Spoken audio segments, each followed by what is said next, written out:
이스라엘이 안 졸게 하는 방법이 있긴 있어요. 제가 질문을 자꾸 하는 거예요. 그러면 안 졸아요. 질문을 자꾸 하면 괜찮아요. 이스라엘이 여러분 바벨론으로 포로 이제 남유다가 망하죠. 북이스라엘이 먼저 망하고 남유다가 망합니다. 그리고 나서 바벨론으로 이제 포로로 끌려갑니다. 바벨론으로 포로로 끌려가고 난 다음에 한 50년, 60년 상간에 바벨론이 여러분 메데라고 하는 바사 왕국 페르시아, 지금 우리가 쉽게 알아듣는 페르시아에게 점령을 당합니다. 페르시아에게. 그래서 바벨론 왕국이 무너져요. 페르시아의 왕이 여러분 누구였습니까? 고레스예요. 그 고레스가 바벨론으로 포로로 끌려왔던 이스라엘 백성들에게 엑셀을 향하여서 고향으로 돌아가라라고 이렇게 이제 칙령을 내립니다. 그래서 1차로 돌아온 사람이 있죠. 스룹바벨입니다. 이건 묻지 않겠습니다. 여러분 괜히 머리 아플까봐. 스룹바벨이 1차에 돌아옵니다. 돌아왔어요. 그러고 나서 2차에 또 돌아옵니다. 2차에 누가 돌아오죠? 스룹바벨이 1차에 돌아와서 한 일이 뭡니까, 여러분? 성전을 건축했어요. 성전. 예루살렘이 남유다가 완전히 망해서 예루살렘 성까지 다 무너졌잖아요. 그러니까 1차에 돌아온 스룹바벨이 사람들과 함께 예루살렘 성을 건축했어요. 성을 건축했어요. 그리고 성을 이제 이렇게 건축해 놨습니다. 2차로 에스라가 들어옵니다. 에스라가 2차로 들어오는데 여기는 몇 명 오지 않아요. 에스라가 와서 한 게 뭘까요? 그렇죠. 성전을 새벽 기도 오신 분들은 안다니까. 성전을 지어놨으니까 이 성전 안에 이제 외적인 것은 완성이 됐으니까 내적인 것, 하나님의 말씀. 에스라가 와서 여러분 하나님의 말씀을 가르쳐요. 하나님의 말씀을 이스라엘 백성들에게 가르치게 됩니다. 그리고 나서 좀 시간이 지나서 3차로 누가 옵니까?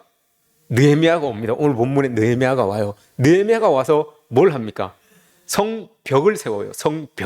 성벽을 쫙 둘러쳐야지만 이게 이제 우리의 경계예요. 믿는 사람과 믿지 않는 사람, 하나님의 백성과 하나님 따르지 않는 백성의 경계예요. 그럼 우리 늘 이런 경계가 있어야 돼요. 세상을 살아가면서도 하나님의 백성으로서 내가 지켜야 될 것, 하나님의 백성 아닌 사람들과 구분해야 될 것, 이런 것들을 성벽을 건축하면서 그걸 세우는 거예요. 느헤미야는 그걸 이야기한 겁니다. 그거를 하기 위해서 왔어요. 근데 여러분 한번 보세요. 스룹바벨이 오고 느헤미야가 왔어요. 3차라고 했어요. 그죠? 이 사이가 여러분 몇 년이나 걸렸을까요? 1차에서 성전을 짓고 나서 에스라가 올 때까지 여러분 거의 한 80년 정도가 공백기가 생깁니다. 80년 정도 공백기가 생겨요. 그래서 뜸하고 있었던 거죠. 그리고 나서 에스라가 들어오고 나서 성경 말씀을 전하고 난 다음에 또 성벽을 짓기까지 공백이 생겨요. 13년이에요. 거의 여러분 이 스룹바벨과 느헤미야가 성벽을 완성하기까지 거의 100년이라는 시간이 걸려요. 100년. 예배의 모습을 여러분 회복하는 게 이렇게 지난한 시간이 걸립니다. 우리에게서 여러분 한번 예배가 무너지면, 예루살렘 성이라고 하는 것은 이스라엘 백성들의 예배의 삶의 중심이잖아요.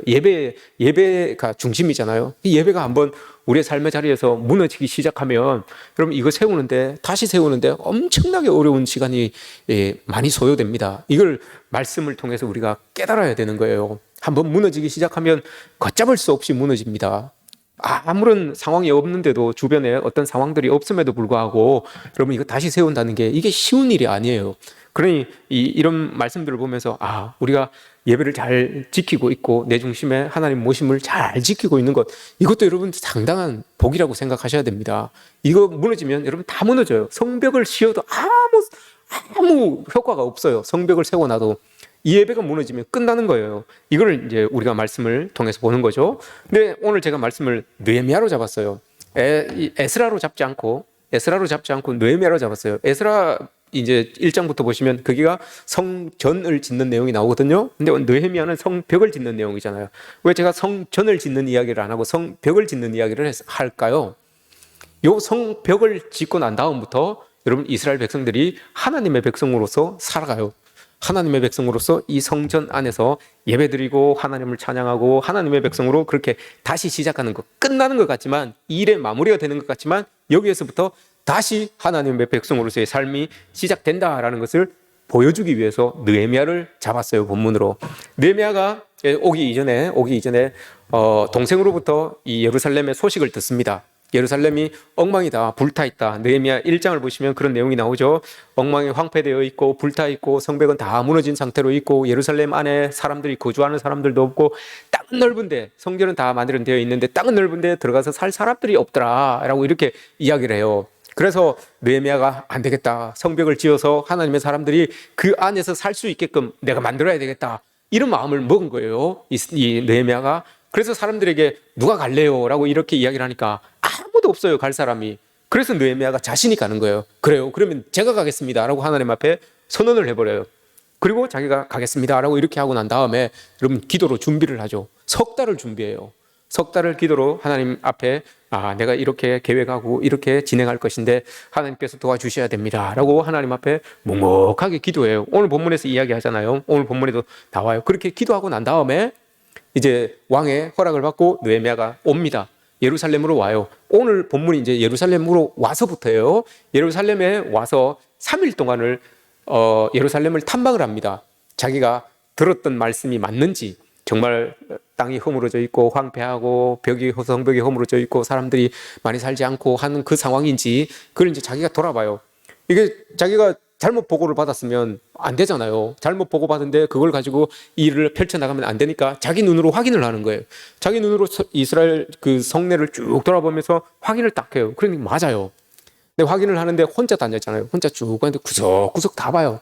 구석구석. 여전도회들을 여러분 구석구석 보는 거예요. 여전도회 우리 회원들이 구석구석 여기 먼지가 있나, 여기 쓰레기가 있나, 누가 커피 먹고 여기다가 컵을 그냥 놔뒀나, 이런 거 구석구석 보고 다니는 거예요. 혼자 구석구석 보고도 다 맞아요. 보고한 것과 보고받은 것과 그 내용이 맞아요. 그리고 사람들에게 격려를 합니다. 여러분, 우리 또다시 이런 수치를 당하면 되지 않는 거 아닙니까? 예배가 무너지고 하나님의 성벽이 무너지고 하나님의 성전이 무너짐으로 인하여서 우리가 검 100년 동안 포로로 끌려온 것까지 치면 거의 200년이에요. 거의 200년 동안 우리가 이런 수치를 당하였는데 이런 수치가 우리에게 또 오면 되겠습니까? 그러니 우리 일어나서 이거 다시 성벽을 쌓고 하나님의 백성으로 우리 한번 모입시다 라고 이렇게 느헤미야가 이야기를 한 거예요. 그래서 사람들이 그럽시다 라고 이렇게 모인 거죠. 자기가 결심하고 결단하고 기도로 준비하고 가서 시행하면서 사람들을 독려하여서 그 일에 참여시켰어요. 이 여전도회가 할 일이 여러분 이런 겁니다. 내 혼자 하되 사람들을 독려하여서 같이 참여시키는 거예요. 자, 오늘 이제 일을 시작합니다. 시작하는데 그 성벽을 이렇게 쭉 돌아봤어요. 쭉 돌아보니까 원래 이 예루살렘 성을 둘러싸서 성벽에는 문이 10개가 있습니다. 문이 10개가 이렇게 성 안으로 들어올 수 있는 문이 10개가 있는데 그 문이 이제 다 붙어진 거예요. 그래서 10개의 문을 42개의 구역으로 나눕니다. 42개의 구역으로 나누어서 사람들에게 맡겨요. 당신은, 우리 청 권사님은 여기서부터 여기까지 하세요. 10m. 그리고 우리 김선두 권사님은 그 10m부터 20m까지 하시고, 우리 그 옆에 김순희 권사님은 20m부터 30m까지 그렇게 하세요. 다 잘라준 거예요. 42구역으로 다 잘라준 거예요. 여러분, 우리 여기 지금 42분 정도 되는데 다 잘라서 준 거예요. 돈 내기를 맡긴 거예요. 돈 내기를. 언제부터 언제까지 하세요가 아니고 하고 싶은 대로 하시고 언제든지 하시고, 끝날 때는 이제 끝나면 문을 딱 붙여야 되거든요. 문을. 그 문 붙일 때만 서로 합력하여서 딱 붙이면 되는 거예요. 그러니 마음 먹은 사람들이 가서 그냥 막 하는 거예요. 막 쌓는 거예요. 규격은 있고, 규격도 있고, 다 그냥 막 짓는 게 아니에요. 규격은 있는데 빨리 그냥 달라붙어서 막 하는 거예요. 돈 내기로 하니까 여러분 일이 얼마나 빠릅니까? 52일 만에 이게 끝나잖아요. 그죠? 52일 만에 끝나는데 이게 이제 중요한 것도 있지만 이제 딱 맡깁니다. 제일 처음에 문을 맡은 지파가 양문이에요. 양문인데 제사장 지파가 맞습니다. 제사장들이. 양문은 여러분 뭘 의미할까요? 10개의 문이 있는데 제가 10개의 문을 다 말씀드리진 않겠어요. 몇 개만 이야기할게요. 양문 하면 이렇게 탁 떠오르는 구절이 하나 딱 있어야 되는데, 나는, 예수님께서 요한복음 10장에서 나는 양의 문이라. 그게 양문이에요, 여러분. 양문.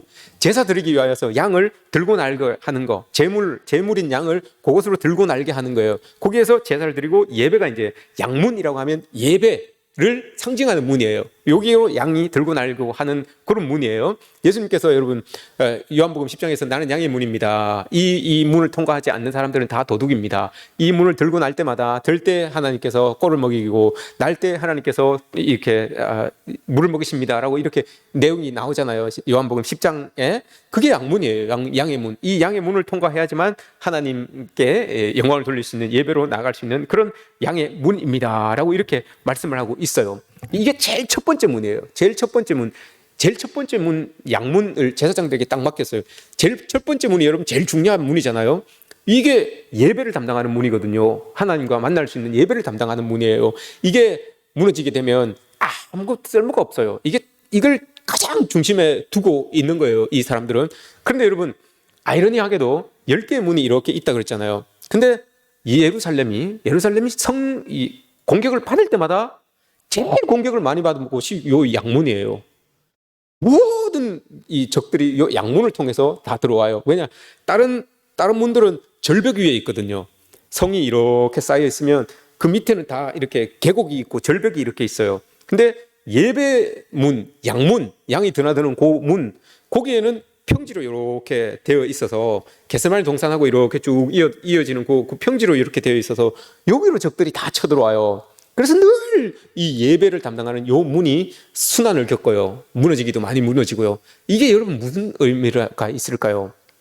우리의 삶의 자리에 있어서 여러분 다른 어떤 것들보다도 예배의 공격을 제일 많이 받아요. 여러분들이 예배 드리러 갈까 말까, 주일날 예배 시간인데 놀이가 잡혀 있고 뭐 어디 방문하는 것이 잡혀져 있고 무슨 뭐가 잡혀져 있고 예배가 여러분 제일 공격을 많이 받아요. 그래서 여러분 이 양문이 중요한 거예요. 이 예루살렘도 마찬가지고요. 예배가 제일 중요하니까 그 문이 계속 공격을 받게 되는 거예요. 우리도 여러분 마찬가지예요. 그거 지키려고 노력하지 않으면 이 양문은 여러분 늘 무너져요. 늘 깨져요. 전도의 헌신으로서 하나님 앞에 지금 예배를 드리고 있는 거지만 예배를 꼭 지키고 있는 헌신자들은 여러분 달리 헌신을 요구하지 않아도 돼요. 늘 이 예배를 통해서 하나님 앞에 나아가는 그런 자세가 되어 있기 때문에 그런 거죠. 이런 모습들이 여러분 우리에게 있어야 되는 겁니다. 그리고 그 옆에 이제 반시계 방향으로 이렇게 돌아갑니다. 어문이 있어요. 어문은 거기 들어가는 거예요. 요거는 구원을 상징하는 거예요. 왜 보시면 그 물고기 그림 있잖아요. 물고기 그림 요 차 뒤에 이렇게 붙이고 다니는 거 보셨죠? 그게 어문 여기에서 나온 거예요. 어문에서 이렇게 여기에 갈릴리 호수에서 잡힌 고기를 이렇게 들고 나게 하는 공간이 요 어문이거든요. 요걸 지나면서 사람들은 나는 구원을 받았나 안 받았나 이걸 이제 고민하는 문이에요. 그리고 그 다음 문은 옛문이라고 있어요. 옛문은 어르신들, 장로들, 지혜 많은 사람들이 그곳에 모여 앉아서 하나님의 말씀을 이렇게 듣고 가르치고 묵상하는 그 문이 옛문이에요. 그러니 여러분 어르신들, 우리 교회 어르신들 많죠? 어르신들은 이 옛문에 다 앉으셔서 하나님 말씀 펴놓고 이 옛날부터 이 하나님께서 주신 그 은혜를 하나하나 이렇게 서로 이야기하며 후배들에게 이렇게 가르치고 교육하는 그 자리가 옛문인 거예요. 우리 어르신들의 자리가 많은 거예요. 아까 우리도 윷놀이 참여해도 돼요 이렇게 우리 권사님 집사님들이 말씀하시는데 어르신들 중에 당연히 참여하는 거죠. 여러분들이 그 참여 오늘 옛문 여기 나오잖아요. 옛문 여기는 어르신들이 다 앉아가지고 신앙을 지도하는 곳이에요. 말씀을 지도하는 곳이고요. 어르신들이 이런 놀이에 빠지면 안 돼요. 이런 데 빠져가지고 요렇게 해갖고 뭐는 요렇게 하면 나오고 윷은 요렇게 하면 나오고 이런 거 가르쳐 주셔야 된다니까요. 어떻게 우리가 모여서 교제하는지 이런 것도 보여주고 하셔야 돼요. 그러니까 누구도 여러분 빠지면 안 되는 거예요. 다음은 골짜기 문이 있어요. 근데 골짜기 문은 넘어가고요. 여기는 이제 우리가 잘 알고 있듯이 그 흰놈의 아들 골짜기 이런 것들이 거기에 있는 거예요. 여기는 우상을 막 섬기던 것들을 다 갖다 버리고 했던 그곳이에요. 여기에는 지날 때마다 하나님의 심판을 생각하는 거예요. 우리 죄의 대가가 뭔가 이걸 심판하는 문이 골짜기 문이에요. 그리고 나서 저기 제일 처음에 있는 문이 뭐라고 했습니까? 양문이라고 그랬어요. 양문의 제일 맞은편, 양문과 제일 반대편에 있는 문이 어떤 문일까요? 분문이에요. 분문. 분문은 무슨 문일까요? 오물, 똥 이런 거 있잖아요. 이런 것들을 버리는 곳이에요. 여러분 한번 보세요. 예배가 여기 있고 반대되는 게 분문이라고 그랬어요. 예배로 나가기 위해서는 여러분 우리 자연히 우리에게 더러운 것들을 다 버리고 나가야 되는 거예요. 그래서 분문이 반대편에 딱 있는 거 아닙니까? 다 예배와 들어온 것, 이건 완전히 반대되는 개념이잖아요. 성결하고 부정한 것, 완전히 반대되는 개념이잖아요. 그러니 뒤에 있는 거예요. 완전히 반대되는 곳에 싹 버리고 하나님 앞에 나가서 예배할 수 있는 거. 이게 그래서 분문이 반대편에 있는 거죠. 쭉 올라가면 뭐 그 뒤에 다음에는 뭐 샘문도 있고 수문도 있고 뭐 이런 것들이 있어요. 그것들은 우리가 나중에 또 알아보면 될 거고요. 자, 이제 이렇게 다 나눠줬어요. 42개의 구역으로 해서 사람들에게 이렇게 다 나눠줬어요. 문을 이렇게 하십시오라고 했어요. 그리고 나서 분문을 다스리는데 분문이 있어요. 요건 뒤에 가서 제가 말씀드릴게요. 다 나눴어요. 나눠서 이제 일을 시작합니다. 일을 딱 시작하는데 오늘 이제 요걸 제가 말씀드리고 싶은 거예요. 많은 사람들이 성벽을 재건하는데 다 동참합니다. 42개의 구역으로 나눠서 사람들을 막 배치했잖아요. 그런데 여기에 안 들어가는 사람이 있어요. 나는 못하겠습니다라고 하는 사람이 있어요. 나는 그게 동참하지 않겠습니다라고 하는 사람들이 있습니다. 그 사람들이 누군가 하면 3장 5절을 보시면 여러분 다 교회 일 다 하려고 하는데 빠지는 사람들이 꼭 있단 말입니다. 3장 5절을 보면 드고아 사람들이 중수하였으나 그 귀족들은 그들의 주인들의 공사를 분담하지 아니하였으며, 드고아 사람들 중에 귀족들은 안 왔어요. 안 하겠대요. 우리는 못 하겠습니다 라고 이렇게 이야기하는 거예요. 여러분, 드고아가 어디입니까? 드고아 하면 선지자가 있잖아요. 누굽니까? 드고아 출신 선지자 아모스가 있죠. 드고아는 여러분 예루살렘 북쪽에 있는 고원지대예요. 고원지대라서 이 예루살렘과는 별 상관이 없어요. 별 상관이 없기 때문에 우리하고 상관도 없는데 뭐 거기 가서 우리가 왜 이거 성벽을 지어야 됩니까? 이렇게 이야기를 하는 거죠. 특별히 귀족들은 여러분 삶의 자리가 어렵지 않아요. 그죠? 귀족이니까 어렵지 않아요. 그러니 내 삶은 평안한데 뭐 내가 그게 어려운 그게 가서 내가 괜히 수고할 이유가 뭐가 있겠습니까? 라고 이렇게 하고 안 나온 거예요. 안 나오고 그냥 그 드고아 거기에서 지내고 있는 거죠. 그런데 여러분 이런 사람들에게는 특징이 있어요. 하나님의 은혜를 맛보지 못해요. 동참하지 않으면, 참여하지 않으면 여러분 하나님의 은혜를 맛보지 못해요. 요한복음 2장에서 여러분 하나님께서 가나 혼인잔치 하실 때 기적을 베푸시죠. 기적을 베푸실 때 그 하인들에게 이야기를 하잖아요. 너희들 이거 갖다 줘라 라고 이렇게 이야기를 합니다. 그죠? 물 항아리에 가득 채우고 이걸 퍼다 갖다 줘라 라고 이렇게 이야기를 합니다. 그리고 난 다음에 예수님이 그들을 향하여서 뭐라고 합니까? 물 떠온 하인들은 알더라 이렇게 이야기를 해요.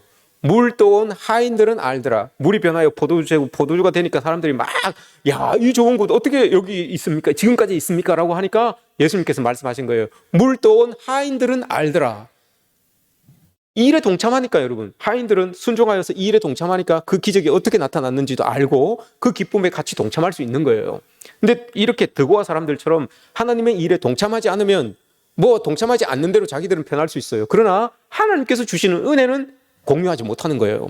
다 같이 누리는 하나님의 은혜인데 이 드고아의 귀족들은 하나님의 은혜, 하나님 앞에 이런 은혜를 누리지 못하는 그런 이 상황이 발생한다라는 것을 여러분 오늘 이 말씀을 통해서 우리가 보여지게 되는 거죠. 볼 수 있는 거죠. 그래서 참여하는 것, 이 일이 중하고 덜 중하고를 떠나서 이 일에 참여하는 것, 그것 자체만으로도 여러분 하나님의 은혜가 우리에게 있다는 것, 이게 오늘 말씀에서 보여주는 겁니다.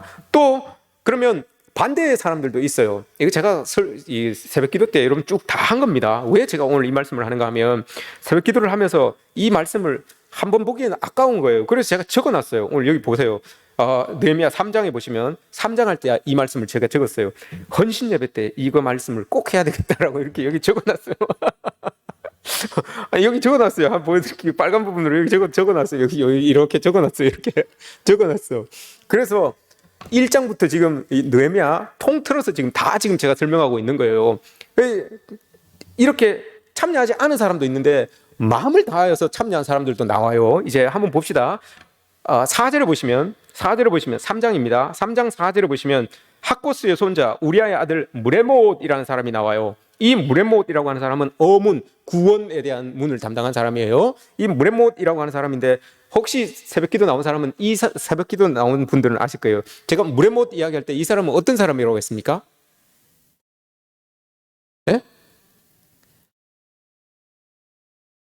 아무도 모르십니까? 제가 딱 이야기하면 알 거야. 이 사람은 여러분 땜빵 전문이라고 그랬잖아요.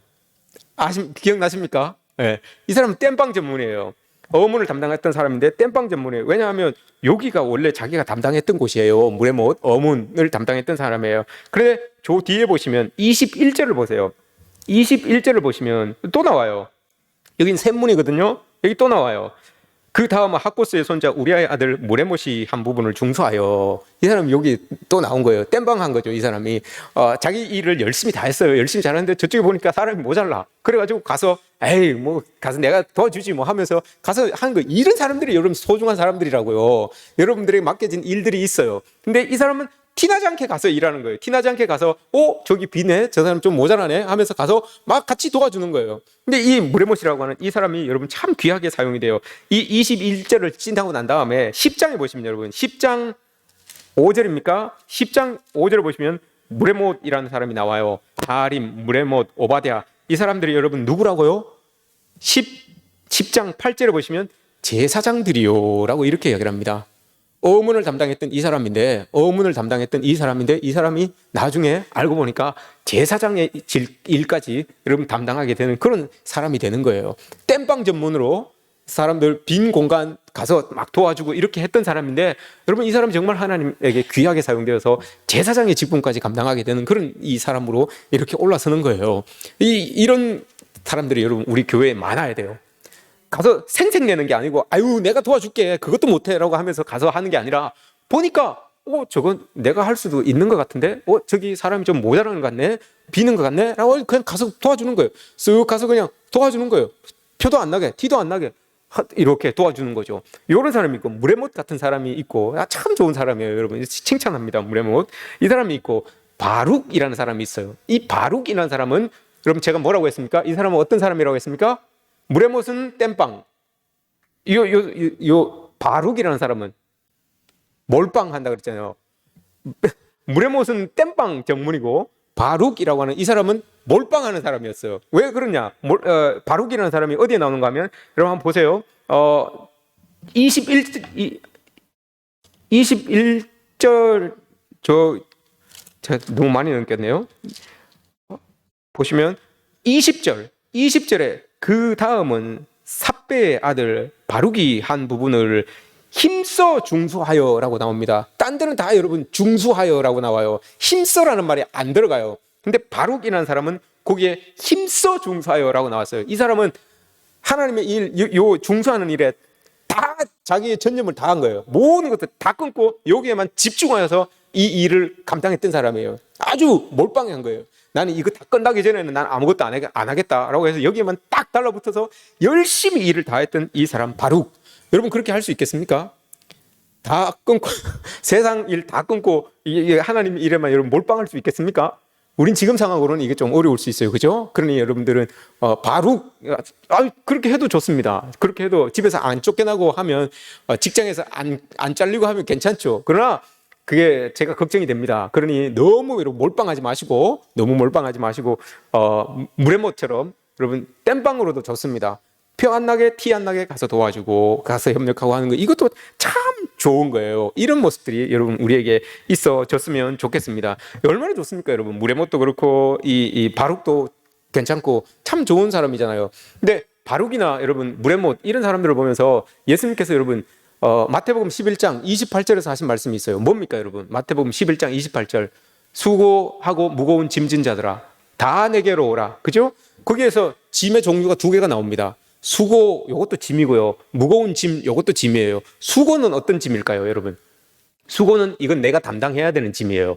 내가 져야 될 짐 요게 수고라고 하는 짐이에요. 그게 히브리 말로 코디아오라고 하는 말이에요. 코디아오라고 하는 말인데 요건 내가 져야 되는 짐이에요. 근데 뒤에 나오는 수고 무거운 짐 요거는 내가 안 져도 되는 짐이에요. 내가 안 져도 되는 짐이지만 저 사람이 어려워하니까 져주는 거예요.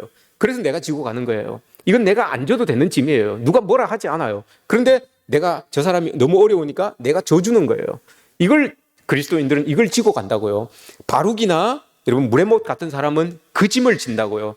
자기가 안 해도 돼요. 자기가 그 짐 안 져도 누가 아무 말 하지 않아요. 그러나 이 사람은 하나님의 일이기 때문에, 이게 하나님의 일이기 때문에 내가 감당할 수 있으니까 남의 짐도 함께 지고 가준다라고 하는 거예요. 이게 참 귀하지 않습니까? 여러분, 우리는 인생을 살다 보면 내 짐만 지고 갈 수 없어요. 내 짐만 지고 가는 것이 아니라 때로는 내 짐을 남에게 맡길 수도 있고, 또 남의 짐을 내가 대신 지고 갈 수도 있어요. 이런 상황이 우리의 모습이라는 거죠. 될 수 있으면 여러분, 우리도 남들이 지기 어려워하는 거, 힘들어하는 거, 지고 가면서 힘들어하는 거, 특별히 교회 안에서 어떤 일들이 맡겨졌을 때 어려워하는 부분들이 있다면 그걸 여러분 내가 대신 지고 이렇게 가주는 것, 이것도 참 큰 은혜다라는 거예요. 우리 서로 여전도에 부서는 이렇게 나눠져 있지만 서로 그렇게 협력하였으면 좋겠습니다. 저 부서에서 좀 힘들어하면, 지기를 힘들어하면 우리 부서에서 좀 져주고, 우리가 너무 짐이 무거운 것 같으면 또 알아서 저 짐들을 좀 우리가 또 져주고 하면 이게 참 서로 합력하여서 선을 이루는 것 아니겠습니까? 이런 모습들이 우리 전도회 안에서 있어졌으면 좋겠습니다. 또 하나가 있습니다. 또 한 사람들이 있어요. 느디님 사람들입니다. 느디님 사람들. 이 사람들은 저기 31절 함밋갓 문을 담당했던 사람이에요. 함밋갓. 이름 발음하기도 힘들죠. 제일 끝에요. 양문 오른쪽 시계 방향으로 제일 그 마지막 10번째 문이에요. 요건 여러분 감옥이 있는 곳이에요. 감옥이 있는 곳이 요 문인데, 여기에 누가 지키는가 하면 느디님 사람들입니다. 느디님 사람들. 이 사람들이 제일 허드렛 일을 이제 맡아서 하는 거죠. 제일 허드렛 일이에요. 여기 문을 짓는 것이 제일 허드렛 일인데, 이 사람들이 여러분 어떤 사람들이었나요? 느디님 사람들. 이 사람들이 여호수아 9장에 나와요. 여호수아의 9장에 기브온 사람들이라고 나오죠. 제일 처음에 여호수아가 이스라엘을 막 들어와서 막 점령한다는 소리를 들으니까 자기들도 쫓겨날 것 같으니까, 점령당할 것 같으니까 가까이 동네에 살고 있는 사람들인데 변장해서 나오잖아요. 다 헐어진 옷과 헐어진 가죽 부대와 신발과 신고 나와서 우리 멀리서 왔는데 이스라엘의 하나님의 이야기를 듣고 왔습니다. 그러니 우리와 합친합시다 이렇게 이야기를 해요. 그래서 여호수아가 그렇게 합시다라고 하죠. 근데 나중에 들켜요. 당신들 그 곁에 있으면서 왜 거짓말했냐라고 이렇게 이야기를 해요. 근데 화친을 벌써 약속했기 때문에 다시 몰아내진 못해요. 몰아내진 못하고 그 사람들을 종으로 삼죠. 나무 패는 일과 물 깃는 종으로 그 사람들을 삼아요. 근데 이 사람들이 계속 이스라엘을 위해서 봉사를 하는 사람들이에요. 이방인이었는데 계속 이 사람들을 위해서 봉사하는 사람들이에요. 이 사람들이 포로로 끌려가서 그 포로에서 안 돌아와도 돼요. 그 포로 사는 데서 어느 정도 삶의 자리가 형성이 됐으니까 안 돌아와도 되는 사람들이거든요. 근데 돌아와서 여기에서도 제일 허드렛 일을 감당해주고 있어요. 이 느디님 사람들이. 참 한 번 약속한 거, 한 번 하나님과 약속한 거, 이걸 끝까지 지키는 사람들이 이 느디님 사람들이에요. 이 사람들이 참 신실하고 신실한 사람들 아닙니까? 아까 여러분 분문을 담당했던 사람들도 있어요. 분문을 담당했던 사람들이 레갑 사람들입니다. 레갑 사람들. 이 사람들은 예레미야 35장에서 하나님이 그 사람들 시험해봐라 라고 이렇게까지 칭찬해 주는 사람들이에요. 그 사람들이 얼마나 믿음에 충실한 사람들인지 가서 그 사람들에게 제사장의 이름으로 가서 너희들 포도주 한 잔 마시게 한번 해봐라. 그 사람들이 얼마나 충성스러운 사람들인데 그거 안 할 거다라고 이렇게 하나님이 장담을 해요. 그게 레갑 사람이에요.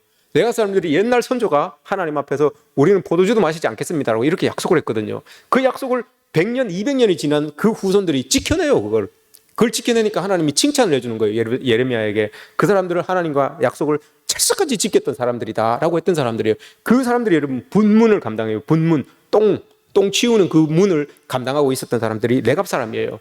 이렇게 믿음 좋은 사람들, 변치 않는 사람들이 제일 어려운 곳에서 여러분 딱 버티고 있는 거예요. 그러니 여러분 그 성벽이 완벽하게 만들어지고 그곳에서 하나님께 예배하는 그 무리들이 여러분 다 섬겨질 수 있는 것 아닙니까? 제일 어려운 곳에서 여러분 제일 단단한 믿음을 가지고 있는 사람들이 딱 버티고 있는 거예요. 본문과 이 한밑갑문 딱 버티고 있으니까 흔들리지 않는 거죠. 양문에서는 제사장이 딱 버티고 있고 양 옆에서는 딱 버티고 있으니까 얼마나 여러분 든든하겠습니까? 이런 사람들과 함께 하나님의 일을 하면 시키는 사람들도 마음이 든든하고 좋을 거예요. 변함이 없으니까요. 저 사람들은 뭘 맡겨도 잘 감당해낼 수 있겠다라는 그런 믿음이 있으니까, 신뢰가 있으니까요. 이런 우리 여전도회가 되었으면 좋겠습니다. 이런 모습들이 있으면 자연스럽게 여러분 복이라고 하는 것은 따라오게 되어 있어요. 근데 여기에 또 늘 여러분 일하다 보면 반대하는 사람들도 나오잖아요. 그죠? 지금까지는 참 좋은 사람들이에요. 좋은 사람들인데 반대하는 사람들도 분명히 나와요. 분명히 나오는데 느헤미야하고 친구 제사장이었어요. 친구 제사장 스마야라고 하는 사람이 나오는데 이 사람이 한 며칠 느헤미야한테 이 얼굴을 안 보여주는 거예요. 저 사람이. 그러니까 느헤미야가 저 사람이 어떻게 됐나 싶어갖고 살았나 죽었나 싶어서 갔죠. 가보니까 이 스마야라고 하는 이 사람이 말하기를, 야, 너 사람들이 이 성벽 공사하는 거 이거 때문에 앙심을 품고 너 죽이려고 하니까 너 빨리 저기 성소 안에 들어가서 숨어 있어라라고 이렇게 이야기를 해요. 성소 안에 들어가서 너 숨어 있어라라고 이렇게 말합니다. 근데 민수기에서 여러분 이야기하기를, 민수기 18장에서 이야기하기를 성소는 제사장밖에 못 들어가잖아요. 거기 딴 사람 들어가면 죽어요. 근데 이 사람이 스마야라고 하는 이 사람이 돈을 받았어요. 돈을 반대 사람에게 돈을 받고 이 느헤미야를 제거하려는 목적으로 속인 거예요. 친구임에도 불구하고 여러분 이게 넘어가요. 이렇게 재물에 넘어가요. 왜 여러분 이 스마야가 넘어갈 수 있었겠습니까? 돈이 좋아서 넘어갔겠습니까? 아니면 느헤미야가 싫어서 넘어갔겠습니까? 이 사람이 가지고 있었던 사명보다 여러분 목숨이라고 하는 거, 삶의 자리라고 하는 거, 이걸 여러분 더 높게 놨기 때문에 그런 거예요. 사명이 여러분 제일 위에 있으면 뭘 가지고 흔들어도 사명은 안 흔들려요. 그런데 사명이 이거 밑에 이렇게 있으면 이걸 이렇게 흔들어버리면 여러분 사명은 자연스럽게 흔들릴 수밖에 없어요. 제사장님에도 불구하고 여러분 흔들리잖아요. 사명이 약했던 거예요. 그 사명보다 자기 목숨이 먹고 입고 마시는 게 더 위에 있기 때문에 이거 가지고 주물주물 하니까 사명이 흔들리는 거예요. 제사장 자리에 있으면서도 이게 흔들리는 거예요. 우리 신앙생활도 마찬가지입니다, 여러분. 우리 하나님 주신 그 믿음이라고 하는 거, 신앙이라고 하는 거, 이게 삶의 자리에 제일 위에 있으면 뭘 가지고 흔들어도 무엇을 먹을까, 입을까, 마실까, 이거 가지고 아무리 흔들어도 여러분 흔들리지 않아요. 그런데 이게 밑에 있으면 먹는 것 때문에, 입는 것 때문에, 마시는 것 때문에 이게 흔들리게 되면 신앙이 자연적으로 흔들릴 수밖에 없어요. 우리의 이 믿음이 자연적으로 흔들릴 수밖에 없어요. 이걸 조금만 타협하면 먹는 게 생길 수 있거든요. 가질 수 있거든요. 취할 수 있거든요. 그래서 흔들리게 되는 거예요. 스마야가 그래서 흔들린 거예요. 자기의 사명보다 다른 것을 높이 두었기 때문에 그런 거예요. 우리 여전도회 회원들, 우리 교우들 모두 다 여러분들의 사명을 제일 위에 두시기 바랍니다. 그래야지만 여러분 어떤 상황 속에서도 흔들림 없이 주의 일들을 잘 감당하게 되는 거죠. 사도 바울이 여러분 고백하잖아요. 사도행전 20장에서 고백합니다. 사명, 은혜의 복음 증거하는 일을 마치려 하면은 나는 생명조차 조금도 귀히 여기지 아니한다라고 이렇게 말해요. 사도 바울은 사명을 최고 위에 놓았어요. 그러니 여러분 어떤 것으로도 사도 바울을 흔들 수가 없어요. 그죠? 사도 바울은 흔들리지 않아요. 사명이 제일 위에 있기 때문에요. 이런 이 모습들이 우리에게 있어지기를 원합니다. 그리고 대표적으로 나오는 사람이, 반대하는 사람이 산발랏 같은 사람, 도비야 같은 사람이에요. 이 4장에 나와요. 산발랏, 도비야. 산발랏은 지금으로 치면 여러분 사마리아의 총독 정도 되는 사람이에요. 공무원이에요. 총독 정도 되는 사람이고, 도비야라고 하는 이 사람은 여러분 부인도 그렇고 아들들도 그렇고, 부인도 유대인이고 아들들도 유대인 며느리와 결혼을 해요. 그러니 이 사람은 유대인과 친분이 있는 사람이에요. 그래서 유대인과 친분을 가지고 있기 때문에 유대인들의 정보를 많이 알아요. 그 정보를 산발랏에게 갖다 주는 사람이에요. 이 사람은. 그러니 양다리 인생을 사는 사람이에요. 도비야 같은 사람은. 여기에도 있는 것 같고 저기에도 있는 것 같고. 그래서 나중에 보면 이 도비야가 진짜 성 안에 이렇게 들어오려고 하는 그런 모습들이 나와요. 이런 모습들이 있었던 사람, 여기도 아니고 저기도 아니고 이거 같기도 하고 저것 같기도 한 사람이 나와요. 산발랏이라고 하는 사람은 여러분 이 총독 정도 되는 사람이라고 했어요. 근데 이 사람이 반대했던 이유가 여러분 뭐겠습니까? 주도권 때문에 그래요. 기득권 때문에 그런 거예요. 왜냐, 이스라엘이 망하고 난 다음에 여러분 지금 예루살렘 성을 만들기 전에 예루살렘 성을 와서 만들었잖아요. 새로 지었잖아요. 예루살렘 성이 지어지기 이전까지는 북쪽 사마리아가 팔레스타인이 다스리고 있는 속주의 중심이었어요. 그러니까 속주의 중심에 요 산발랏이라고 하는 사람이 살았던 거예요. 근데 예루살렘을 다 짓고 나면 요 사마리아에서 중심이 예루살렘으로 넘어오잖아요. 그럼 자기 주도권을 뺏기는 거예요. 자기 기득권을 뺏기는 거예요. 그러니 못하게 하는 거예요. 자기가 중심에 있지 못하니까 뺏기게 되니까 사람들을 시켜서 반대하는 거예요. 이 교회에서는 여러분 이런 들이 있어지면 안 되는 거죠. 기득권을 가지는 것도 안 되고 주도권을 가져도 안 되고요. 그렇다고 해서 그것 때문에 반대하고 비협조적으로 나오면 이건 안 되는 거예요. 교회는 이런 일이 있으면 안 돼요. 그죠? 모두 다 함께 동참하여서 같이 일을 하는 거예요. 누구는 기득권 때문에, 누구는 주도권 때문에 일에 비협조적이고 또 반대하고 이렇게 되면 안 되지요. 예수님께서 마태복음 16장에서 자기를 부인하고 너의 십자가를 지고 나를 따르라고 이렇게 이야기를 했습니다. 주도권, 기득권 이거 다 내려놓아야 돼요.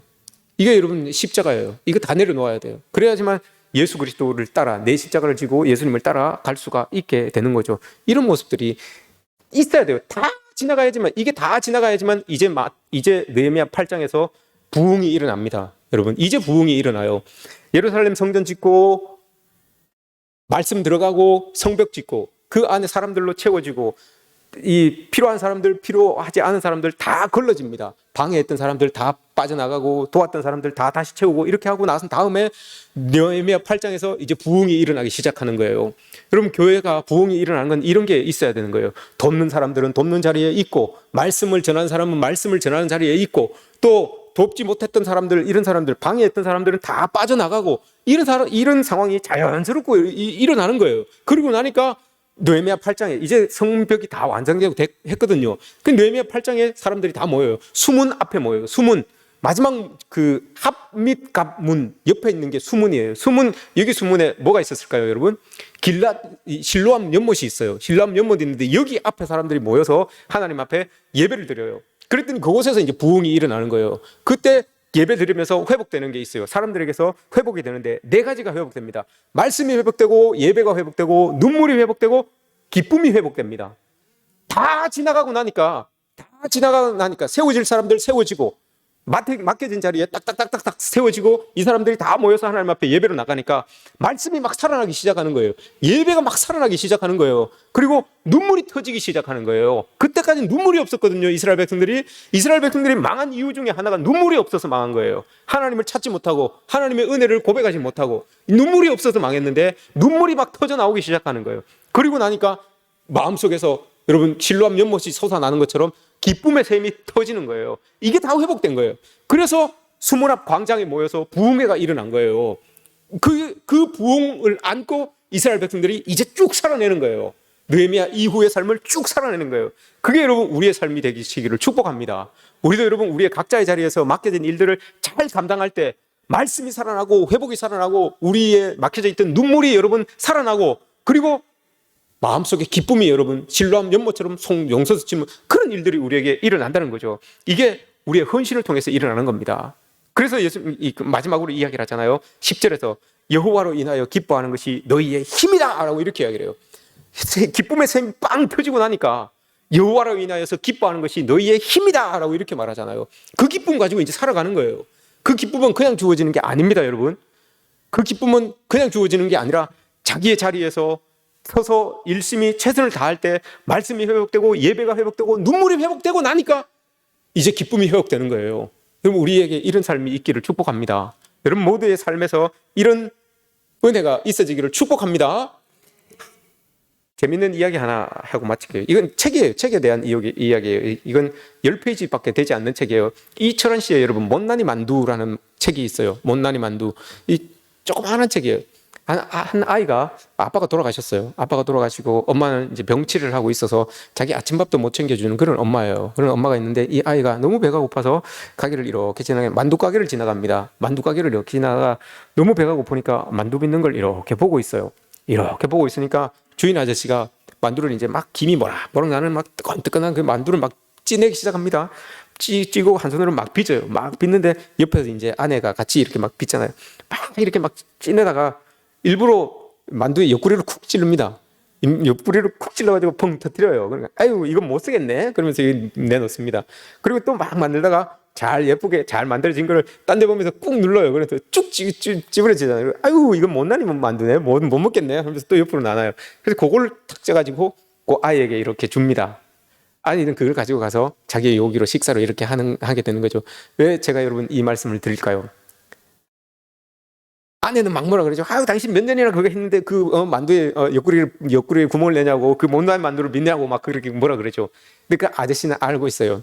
저 아이가 못 먹는 그 배가 고픈 아이, 가난한 아이라는 걸 알아요. 그래서 자기가 일부러 옆구리를 구멍을 낸 거고 못난이 만두를 만든 거예요. 왜 제가 여러분 이런 말씀 드리겠습니까?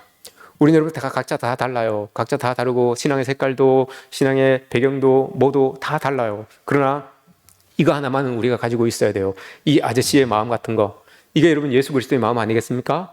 우리가 헌신하기 위하여, 우리가 봉사하기 위하여 하나님 앞에 설 때 여러분 꼭 이런 마음이 있어야 됩니다.